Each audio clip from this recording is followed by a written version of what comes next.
Herrialde bat ezagutu eta bertan barreiatzeko oinarrizko tresnak omen dira mapak, ezta? Ze esanik ez abenturari heldu nahi bazaio, ezinbestekoak dira mapa bat eta iparrorratza. Hau bezalako 11 mapa izango zituen seguru aski eskuartean Anton Abadiak. Badakizue zergatik, ezta? Ez dakizue?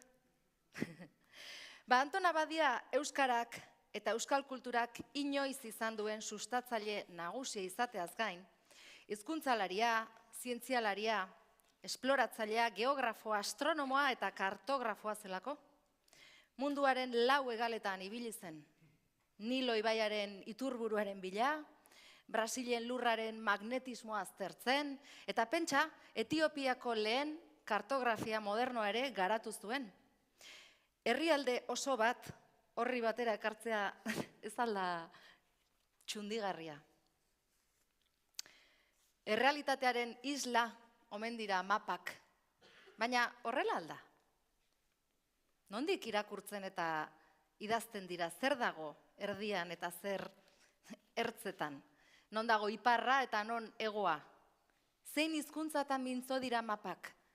Eta zeinen mundu ikuskerak islatzen dituzte? Abadiak paperaren muga gainditu, ordu arteko mapa hegemonikoak alde batera utzi eta jakimina asetu nahian, errealitate berriak ezagutu eta ezagutarazi zituen. Errealitate lau baten atzean, konplexuagoak eta aberatsagoak diren beste asko egon badaudelako. Berba zaharreko herrienak, alegia.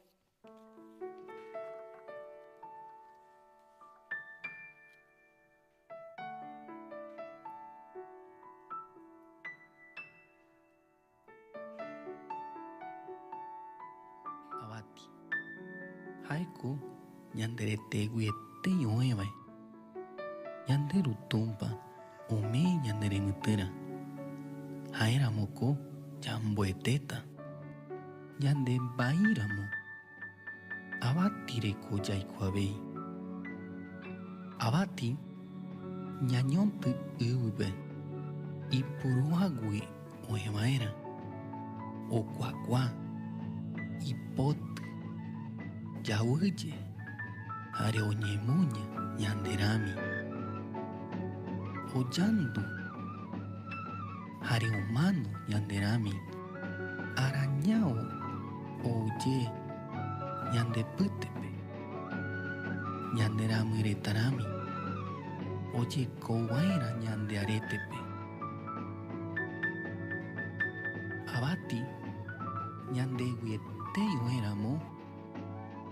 Oime ipiretibai. Puntabai. Ubai. Iparabai. Iyubai. Harihesankabai. Oime haiwasubai. Harimichibai.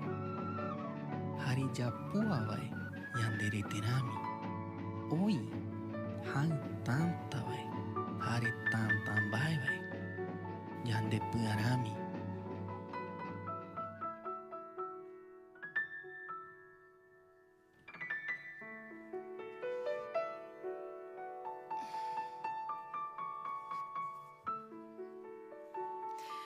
Hasieran dena zintzilik zegoen, dena lasai. Isilik, geldirik eta utzik. Hau izan zen lehen harremana. Gizakiarik, animaliarik, txoririk, artean ez zegoen, genesian. Orduan iritsi ziren hitzak. Eta eurekin batera, pentsamentuak. Hala dio Maia Kitxe herriaren narrazioak biltzen duen Popol Vuh liburuaren sarrerak. Hitzek ekarri zutela pentsamentua. Berbak josteak eman zigula forma gizakioi, eta lengoaia fonematara ekartzetik abiatu zela guztia. Hizkuntzak markatzen duela herri baten bihotzaren lehen taupada.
Bigarren taupada izan da kantua. Doinuak eman diolako hitzari honek bakarrik lortu ezin duena. Musikak espresatzen duelako hitzekin esan ezin dena. Abestiaren letra delako ustez ulertzen duguna. Doinua denean hitza sinestarazten diguna. Bihotzeraino daramalako ahotik irtendako hitza. Herriaren hitza. Berba zaharreko herriarena.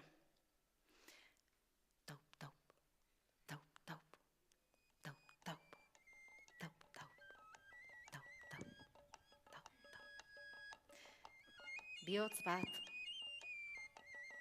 bi taupada, gorputz bat, herri bat. Hala zioen Salvadorrek, eta hala abesten zuen Mikel Laboak. Hizkuntza bihotza bada, herria da gorputza. Mugimenduan den gorputz batek bakarrik mantendu ditzakelako hizkuntza baten bizi taupadak. Gorputz kolektiboan hartzen du forman herriak. Gorputz lengoaiak, hizkuntzaren berbarik gabeko espresio errituala eta lekuan lekuko ezaugarriak dituena. Batzuk airez, besteak igurtzian, hemengoak eskutik helduta, hangoak zintzilikatuta, soka dantza etengabean. Guztiok ere bagarelako soka berekoak.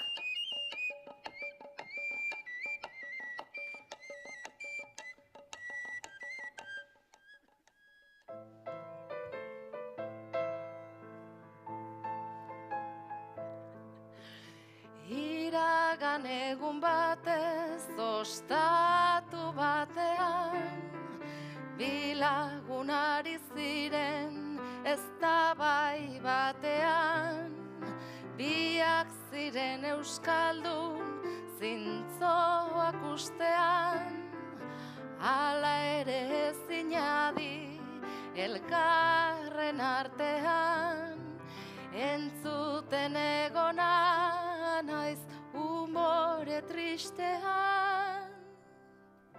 Bai herria goratzen arrotz baten gisa, arrotz nahiak berriz herriaren hitza, gureak ja egin du gaiten garbi mintza, lainopean bezala galdua gabiltza, ez daizke bi nagusi batean zerbitza.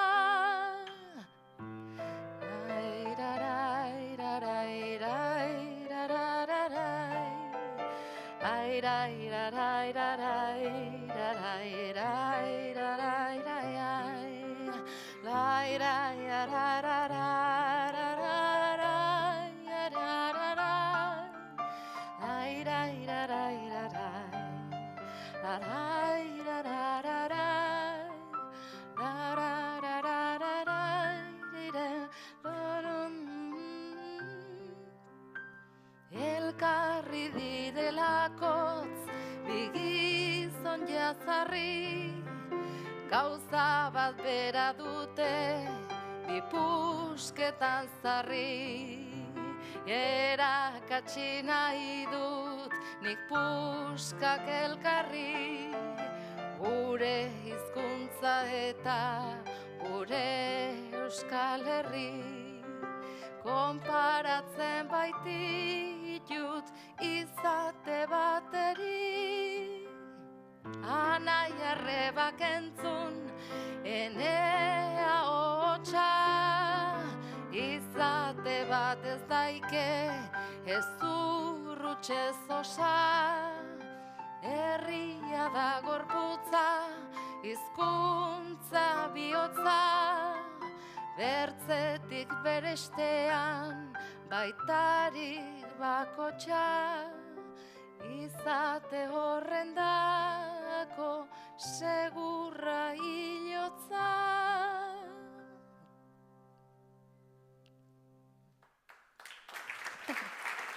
Eskerrik asko.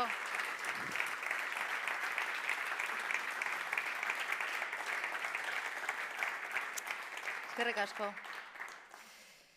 19. mendean, abadiak, mapa berriak eta errealitate ezberdinak ezagutarazteko egindako lanaren pareko da, Garabide elkarteak 21. mendean egiten duen lana ere.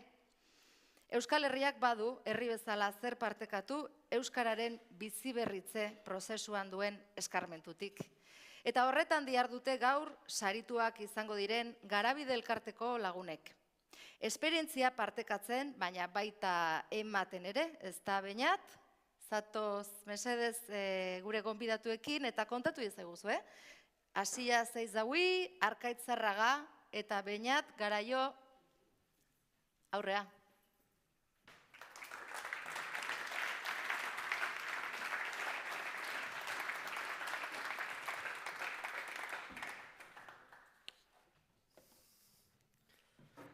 Arratsalde on guztioi eta ezer baino lehen zorionak Garabideri, ondo merezitako sari honengatik.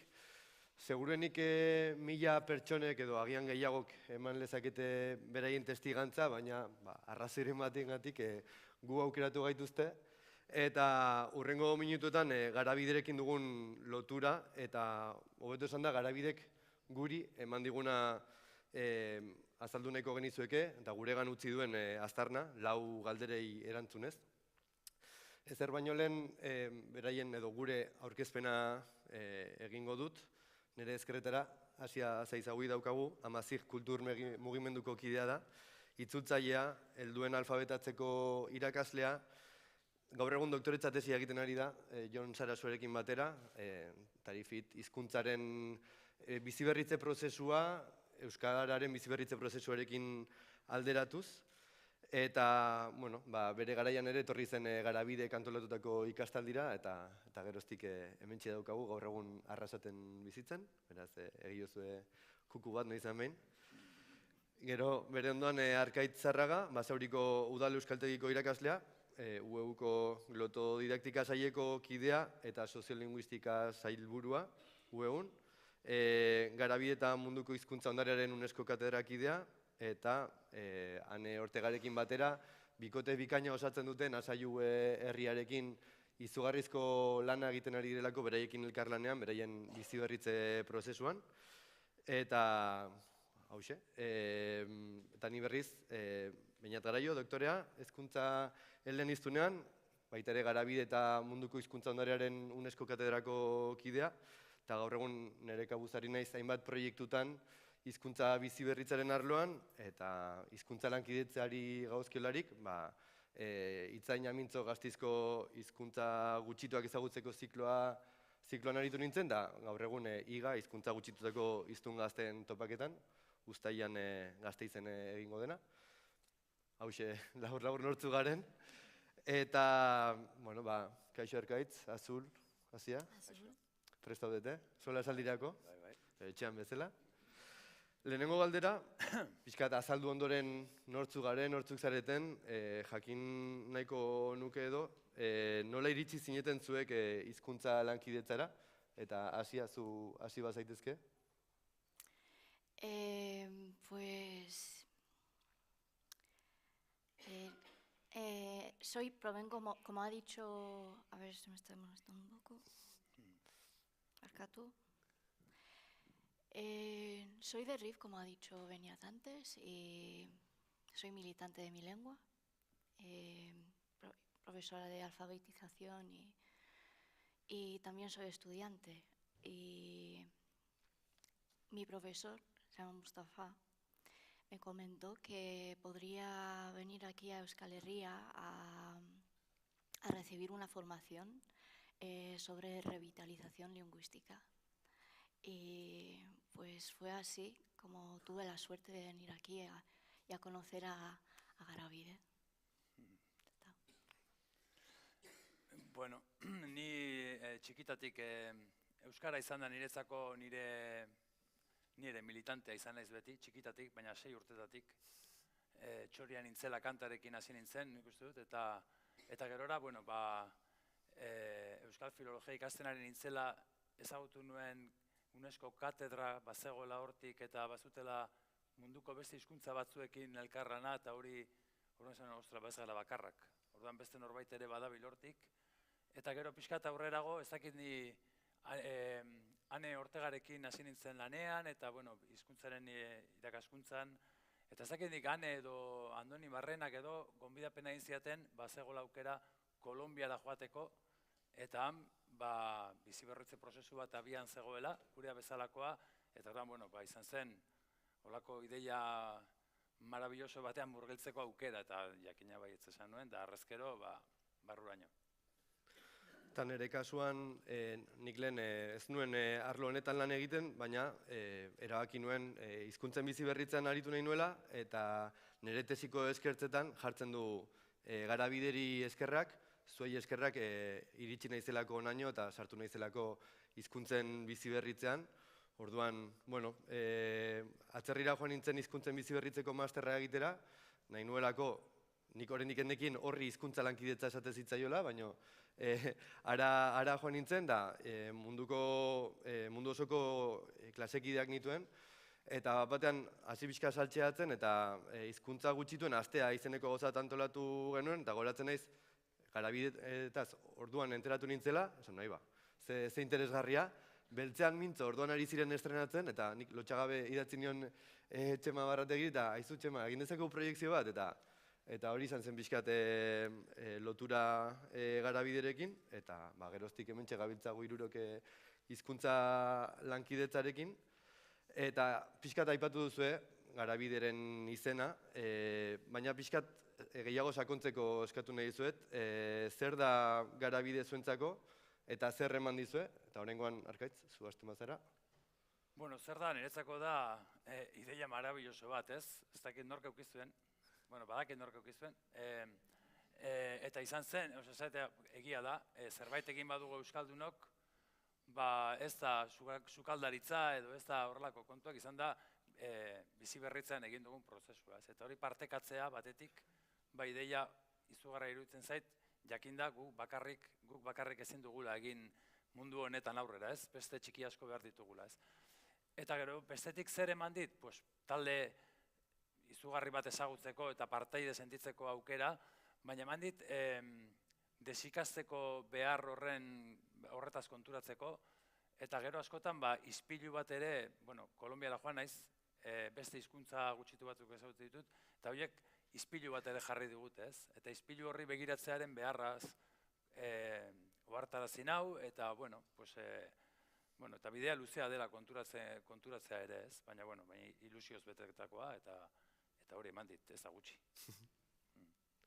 Asia?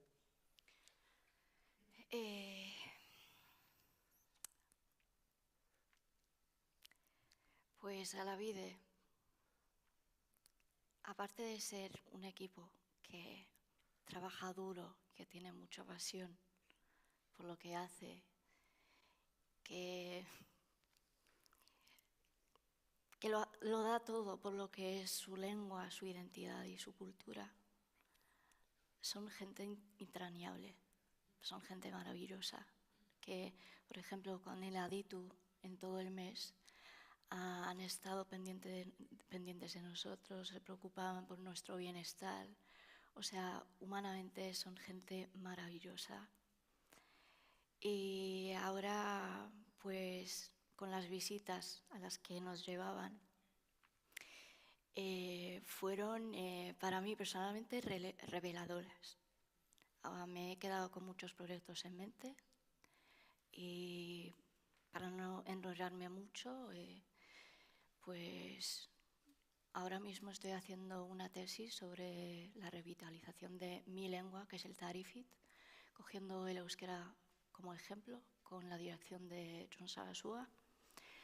Y esta tesis es un proyecto entre nosotros, o sea, entre mi comunidad y Garabide.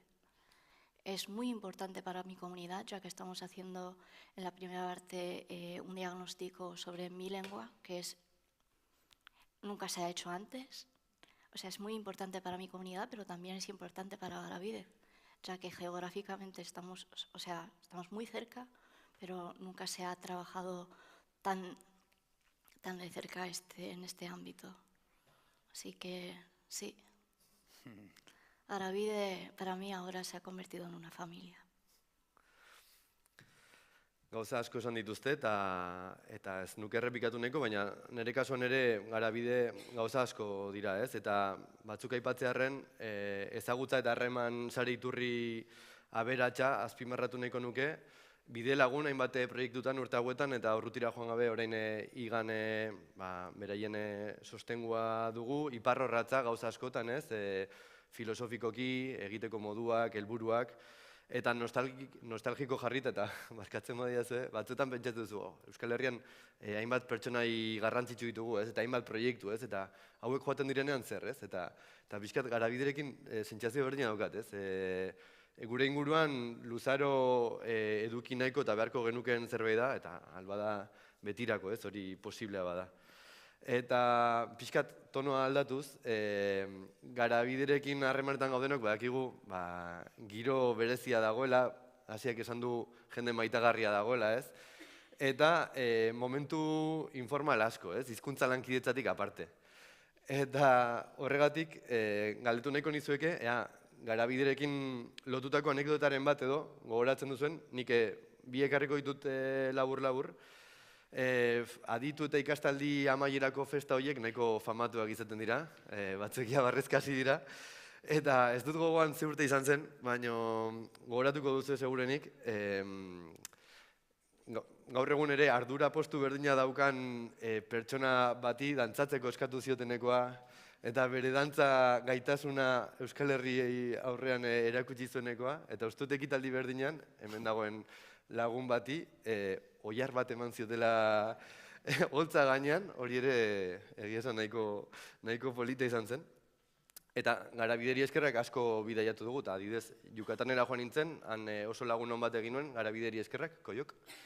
Eta hor negoen, oso gertuko lagun batekin ari ginen Euskararen bizi berritzeari buruz, Maia Yucatekoaren bizitze berritzeari buruz, eta galdetu zioten nire lagunari. Aizu, eta zuk ze pentsatzen duzu hizkuntza galera honi buruz, eta hizkuntza bizi berritzeari buruz, eta nire lagunak erantzun zion. Nik egia esan, ez diot hainbesteko bueltarik ematen gauza hauei, zuek bezala. Eta hor esaten duzu, bi gazteiztar ginen, baina momentu horretan izugarrizko afinitatea sentitzen ari ginen Yucatango lagun bat eta Euskal Herriko bat, ez? Eta horrek elkartu gintuen, eta elkarketa horrek beste sentimendu batzuk azaleratu zituen, ez? Eta hori, nahi nizueke komentatu.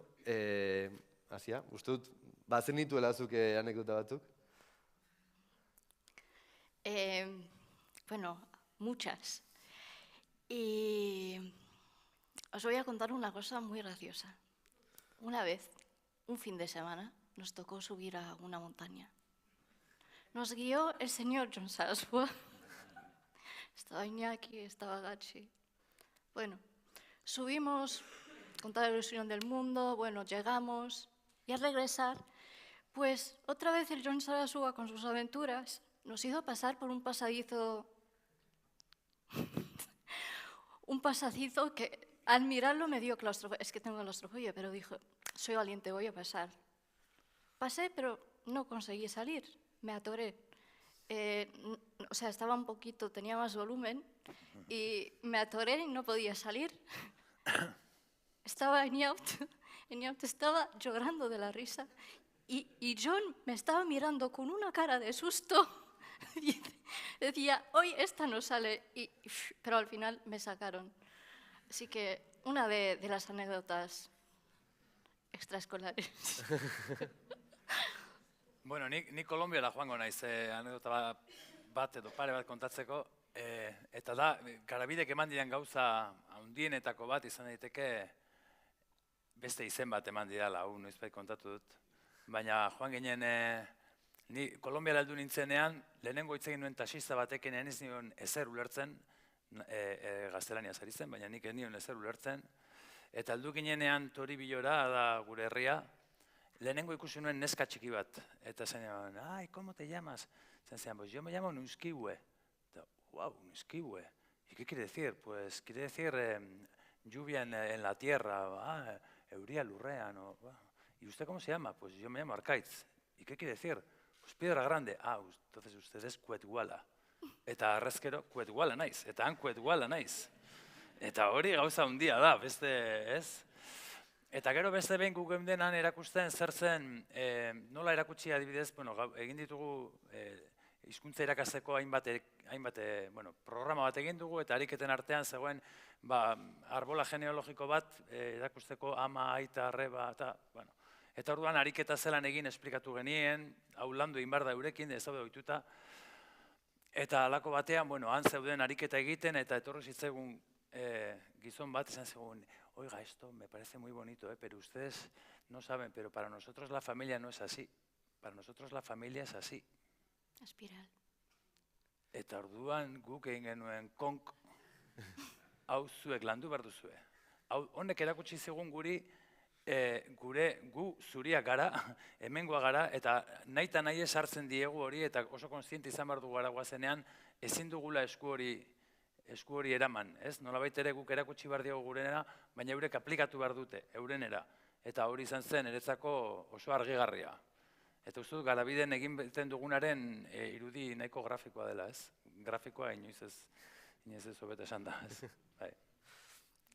Eta azkenengo galdera egin nahi dizuet, hemen egon gitizke orduak eta orduak, galderak, baina bukatzeko, pixkat, sari hau ez, baina bihar argituko du egunak berriro, eta galdetu nahi dizuen, nola irudikatzen duzu zuen burua garabiderekiko etorkizunean? Eta, hasia, zuk hasi nahi duzu. Pues dar a luz a la tesis y ya que compartimos muchas cosas entre mi comunidad y la vuestra y Garabide, pues creo que los proyectos no faltarían. Después de la tesis creo que tenemos muchos más. Tenemos cosas que hacer en el RIF, tenemos muchas cosas que hacer en común y creo que con nuestra pasión y amor por nuestra identidad y lengua siempre tendremos cosas que hacer y mejorar y seguir adelante.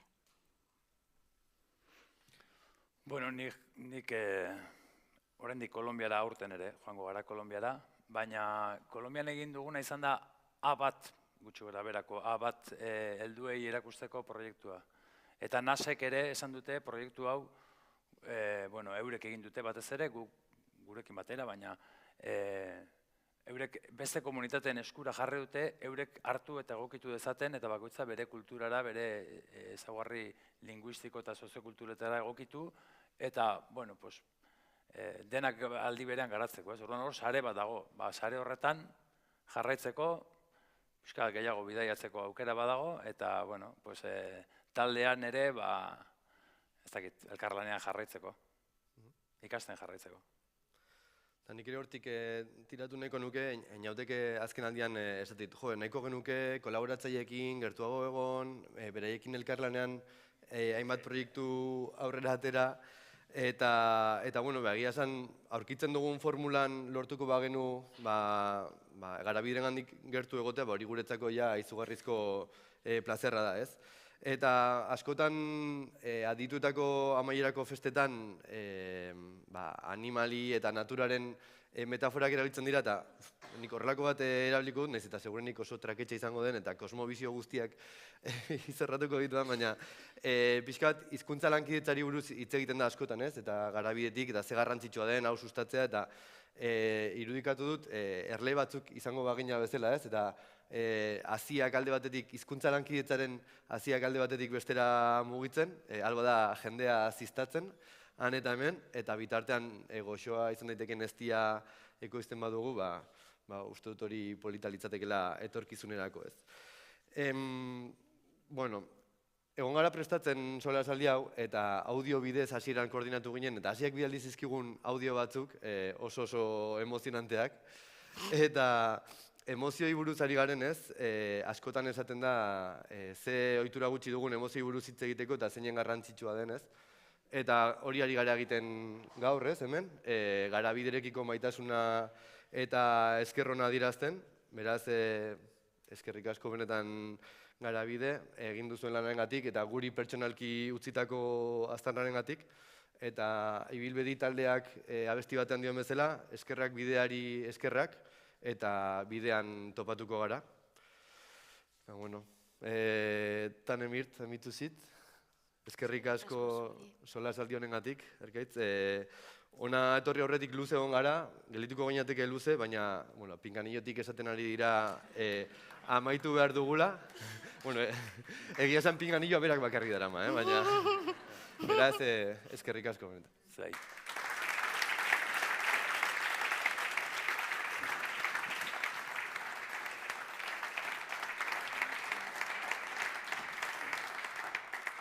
Eta ematea bezain garrantzitsua izan hori da jasotzea, ikasitako erdigunera ekarriz, elkarrekin egindakoari balioa emanaz, bi norabidetako aitortzatik, eskerrak jaso eta ematea, hemendik gara eta handikona. Hizkuntza komunitateen arteko zubiak eraikitzen dihardu zuen Garabideri eta Garabidetarrei, eskerrak jasotzea dagokigu oraingoan.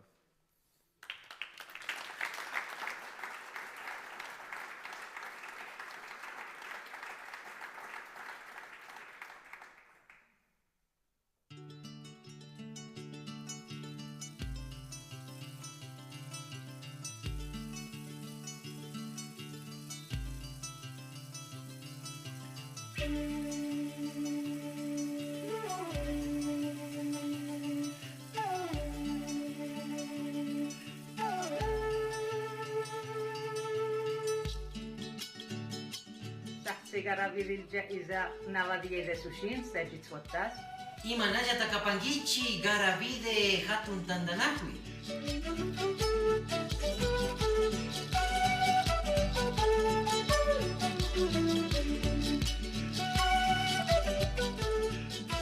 كنت الفلون مرة ويغاد سمرا Garabide Ferres. Idnak osikakma hiwasan aruna kasa.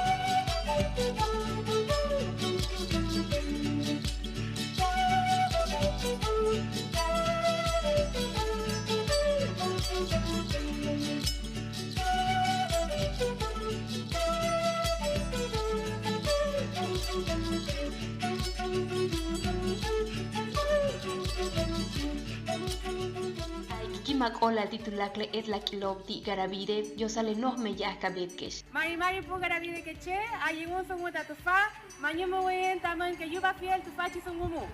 Kumero bantle mun pasante.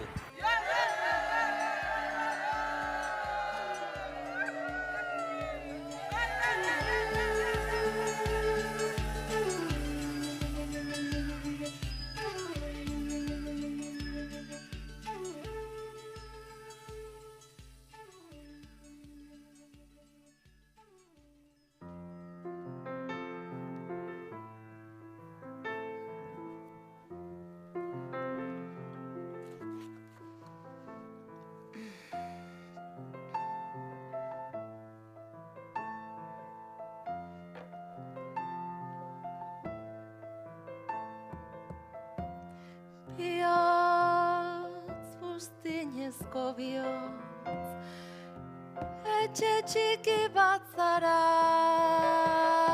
ula, auskorra laugelatako, bihotz jausitako bihotz, ari zara intzirika, kexu zara, negar zara, oi bihotz, zaite izamen helian, abensgrauen flamendez,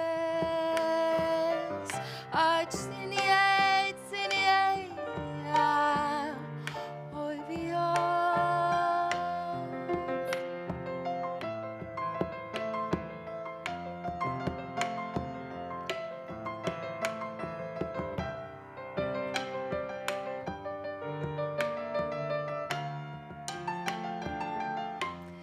Bihotz antzinako bihotz, ez altzara zarregi, eta ilun eta itxu barregarri. Ilun ez da dena ilun, begirazazu leiotik, ikustazu baso hori.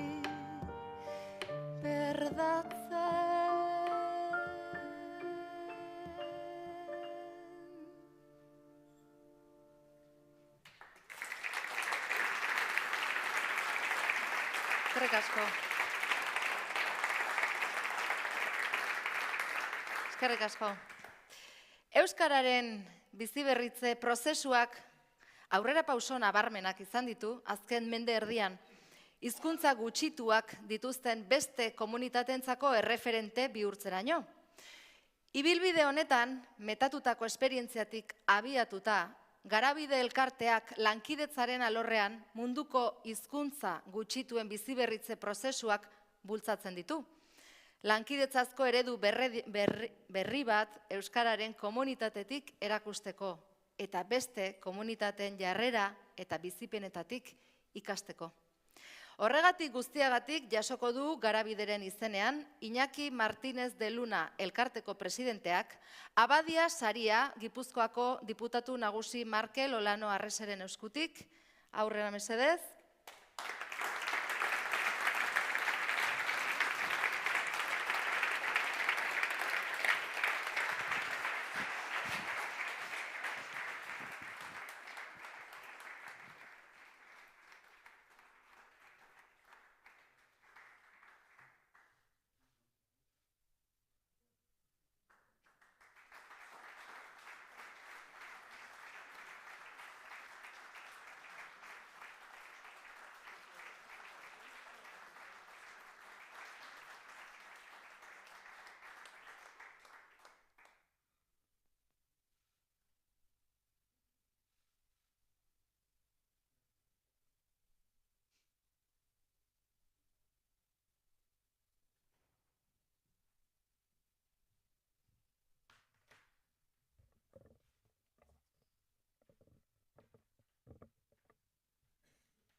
Bueno, arratsaldeon,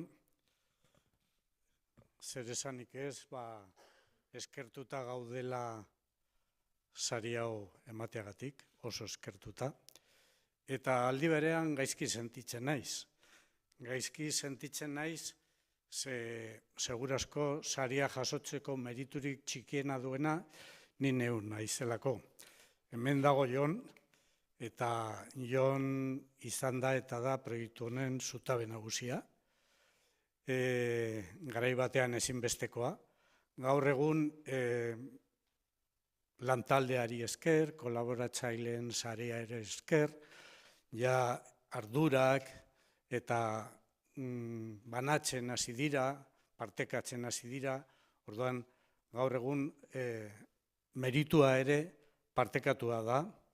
Partekatua da hainbat kolaboratzaileen aldetik.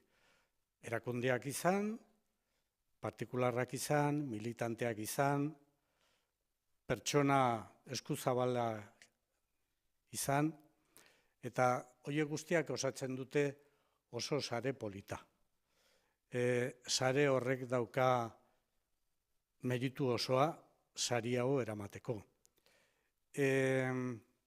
Nola ehuntzen da sare hori? Sare horretan bi hari nagusi daude. Bata da euskara, hizkuntza gutxitua, gure nortasunaren ardatzetako bat edo ardatz nagusia, eta beste haria da elkartasuna, bestekiko elkartasuna. Eta horrek darama elkarlanera, elkarri laguntzera, eta abar. Eta bi harimutur horiek elkar jarrita, hor sortu da Garabideren proiektua. Hasiera batean euskararekiko kezkatik, kezka hori zabaldu da, egoera gutxituan dauden beste hainbat komunitatetara. Orduan, hori da ehuntzen ari den sarea. Eta sare hori, bainat lasai egon, sare horrek iraungo egingo du. Garabide izan edo ez izan, sarea egon badago, eta sare hortan hainbat pertsona, erakunde, eta abar implikatuta daude. Orduan, aurrera egingo duela ez dauka dudarik. Baina sarea ez da horretan gelditzen. Sare horrek badu modu paraleloan nolabait esateko antzeko beste sare bat. Eta da beste komunitateekin ehundutako sarea. Aurreko azalpenetan eta aurkezpenetan aipatu dituzten bezala, eta bai grafikoan ikusi duzuen bezala, badago partekatzen ditugun kezkak, ilusioak, lanak, elkarrengandik ikasten dugu, eta ez da esaldi hutsa eta formala. Hori baino gehiago da partekatzen dugula eta elkarrengandik ikasten dugula esaten dugunean. Eta da beste ispiluan begiratzen dugunean geure irudia ere, esaten aipa, egoera hauek pairatu izan ditugu guk ere. Eta aurrera egin dugu, horrek animo ematen digu. Hori oso eskerronekoa da, gure gana etortzen direnen aldetik halako aitortzak egiten dizkigutenean. Baina hau ere antolatu duzue, hau ere martxan jarri duzue, hau ere lortu duzue. Eta guretzat ezinezkoak diren galdeak egiten dizkigute. Baina posible da hainbat erakunde, pertsona, dinamikak, elkarlanean jartzea? Aitortu behar diozue, ez da beti horrela izan. Ibili gara ikamika, hainbat arrazoi tarteko, baina konturatu gara edo elkarren eskutiko azela edo bestela pikutara. Orduan, guk ere ikasi beharko dugu hori, eta hori bezalako 11 anekdota daude, ezta. Orduan, besterik gabe mila esker guztioi, eta nik uste gure kostako portutan dauden sare gilek meritua izugarria duten bezala, gehienezkoak emakume langileak eta direla eta hor daude, gure inguruan ehundu diren sareek ere badute meritua. Beraz, sare horiei eskaini behar zaiela uste dut nik. Eskerrik asko.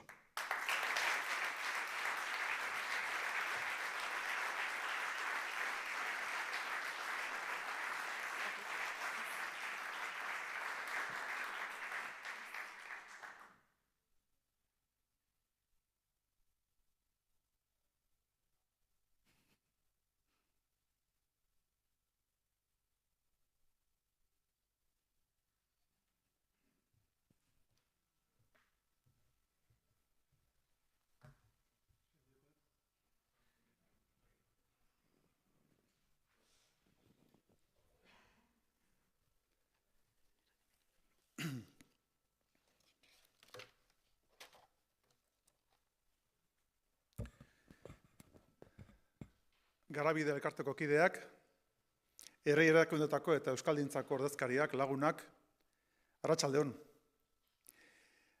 Benetan, plazerra da zue guztiok Gipuzkoako Foru Aldundian hartzea, abadia saria emateko ekitaldi eder eta kutxun honetan. Beste ezeren aurretik, jakingarri txiki bat partekatu nahiko nuke zuekin. Jakingarri xumea da, baina garrantzitsua nire ustez. Agian jabetuko zineten, B bakarra erabili dugula aurtengo abadia sariaren izen ofizialean, orain arteko 2B horiek mantendu beharrean. Artxibo, liburutegi eta dokumentazio zentruetako profesionalen euskal elkarteko kideek ohartarazi gintuzten, orain arteko izendapena aldatzeko egokitasunaz, euskarazko abadia B batekin lehenesteko beharra alegia. Euskaltzaindiari kontsulta egin ostean, gomendioa ere ildo beretik jaso dugu. Beraz, erabilera zuzena eta aski edatua denez, hemendik aurrera abadia sariak ere grafia hori izango du B bakar batekin esan bezala. Bide batez, mila esker alde elkarteari eta euskaltzaindiari ekarpen honengatik. Hori hasteko. Gatozen baina, gaur hemen elkartzen gaituen motibora. Gauza jakina da, Euskal Herriaren historian zer nolako garrantzia izan duen itsasoak. Kostaldeko portuek lotu gaituzte munduko hainbat eta hainbat txokorekin. Euskal jendearen eta gainontzeko herrien artean zubi izan da itsasoa. Aditua ez ba naiz ere, esango nuke, irakitasun horretan euskarak ere izan duela igurtzirik munduko beste hainbat hizkuntzarekin. Dagoeneko, ezaguna da, euskal balezaleen eta Ameriketako Mi'kmaq herriaen artean behinola sortu zen pidgin hizkuntza bat. Bada antzeko beste kasu bat ere, islandiar eta euskal arrantzaleen artean komunikatzeko tresna gisa sortua antza denez. Anton Abadiak berak, hemen aipatu da, Etiopian hainbat hizkuntza ikertuak zituen dagoeneko euskara eta euskal kultura indartzeko lore jokoak antolatzen hasi zenerako. Zilegi da gure buruari galdetzea, munduaren aniztasuna sakonki deskubritzen zuen heinean, Abadia ez ote zen orduan bere sustraien altxorraz jabetu. Edizio honetan, eta edizio honetako abadia sariak ere, hartu eman hori aitortu nahi du nolabait esatearren. Saritzen dugu, hizkuntza gutxituen arteko elkar ezagutza eta norbere hizkuntzaren defensa uztartzen dituen proiektu bat. Eta horrekin batera, nabarmentzen dugu, lankidetza eredu berritzaile honek euskararen biziberritzeari egin dion ekarpen esanguratsua. Mundu zabaleko hizkuntza gutxituen egoerarekin alderatuz, euskararen biziberritze prozesuak aurrerapauso nabarmenak egin ditu azken 60 urteotan. Hori dela eta, euskararen komunitatean badugu erakusteko moduko esperientzia metatua, baina aldi berean, gainentzeko hizkuntza gutxituen esperientziatik badugu zer ikasirik hizkuntzarekiko jarreretan eta bizipenetan batez ere. Elkartasunaren baliotik abiatuta, erakutsi diguzue, hizkuntza gutxitu bat biziberritzea ez dala azaleko kontu bat, eta garrantzi berezia duela gizarte justu baten garapenean.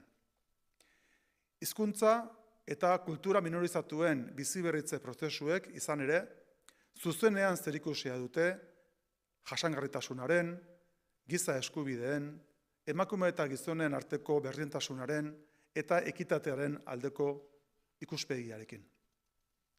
Horregatik guztiagatik, aitortza eta eskerrona adierazi nahi dizuet, hitz hauen bitartez, Garabide elkarteari eta elkarteko kide zareton guztioi. Baita ere, munduan zehar, zuen hizkuntza eta kulturen aldeko ahaleginean tinko eusten diozuen herri eta komunitateei. Zuen kausa, gurea ere bada. Eskerrik asko eta zorionak denei bihotz bihotzez. Foro honetan bertan, hainbat ahotsek gogorazi digute euskararen bizirritze prozesua bideguritzean dagoela gaur egun.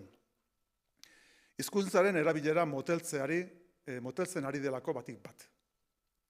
Gogoeta horretatik abiatuz, arnaz luzeko hainbat egitasmo jarri ditugu abian guztion artean. Lanlerro nabarmen horietako bat, zalantzari gabe, euskaraldia bera izan da. Herritarren konpromisoa eta aktibazioa delako, geldialdiari aurre egiteko antidoto hoberena. Abadia sari hause bera jasotzean, euskaraldiaren oinarriak oso ongi ezagutzen dituen Pello Jauregik, gure lurraldeari aurrera begirako desafio bat plantatu zion orain dela 2 urte. Harek zion, Gipuzkoa osoa arigune noiz.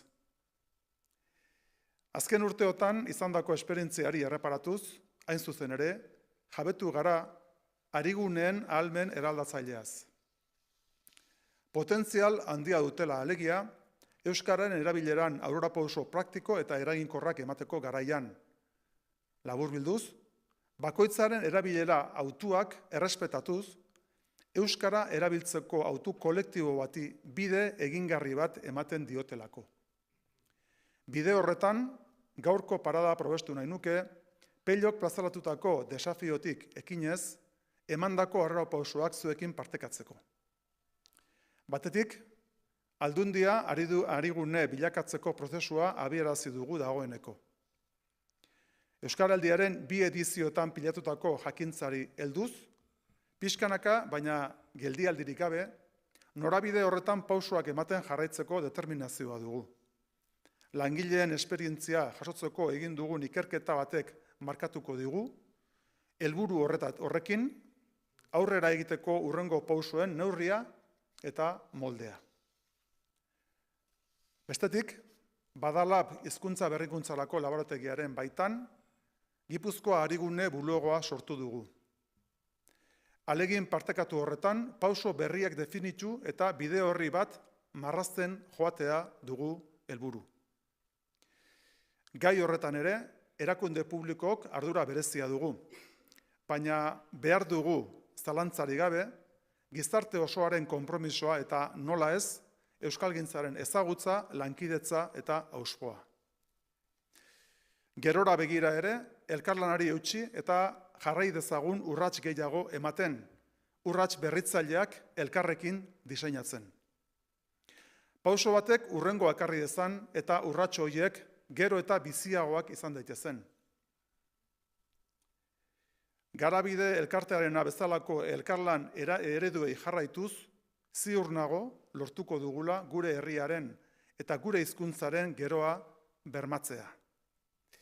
Zorionak, beste behin ere Garabide elkarteko kide eta lagun guztiei.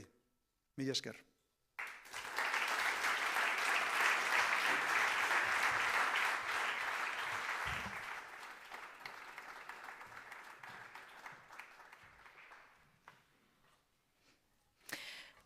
Ohiko mapetan, mapa hegemonikoetan, agertzen ez diren errealitateak.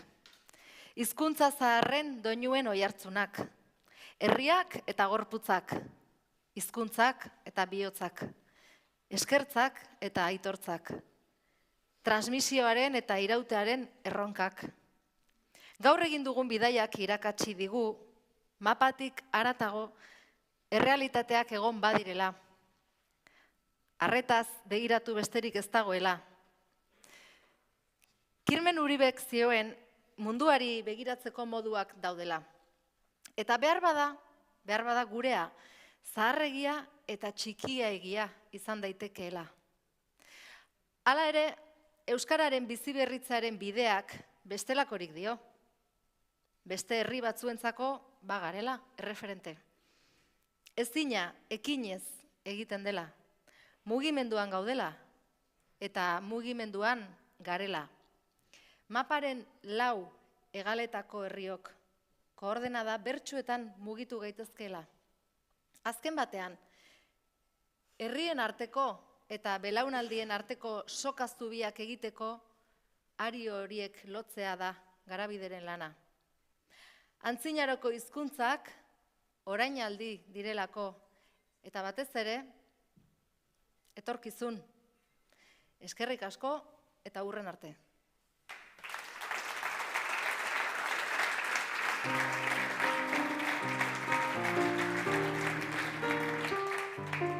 Azken kantu hau, Latinoamerikan, Hegoamerikan oso ezaguna den erritmo bat da, bidala bat. Eta honekin lan gutxi ez, eta nahi kitxu arrez kantatzea jarri. Flores mantamaku kama zorkora mi, Hankaz mi puipusa muchkas chinkachini,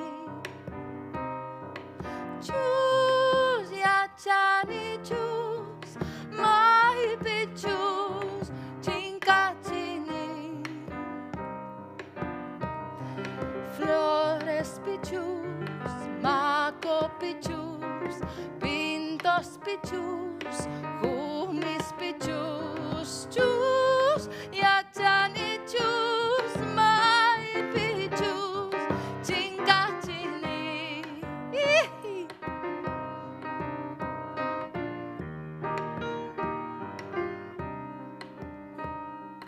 Tukui gentes kaimantatah mañas niki, Taris pakano kapata pusa paichis, Chus yachani chus, mai pichus chingachini, Flores pichus, Mako pichus, Pintos pichus, Jumis pichus, Chus yachani chus, mai pichus chinkachini, chinkachini, mai pichus chinkachini, chinkachini.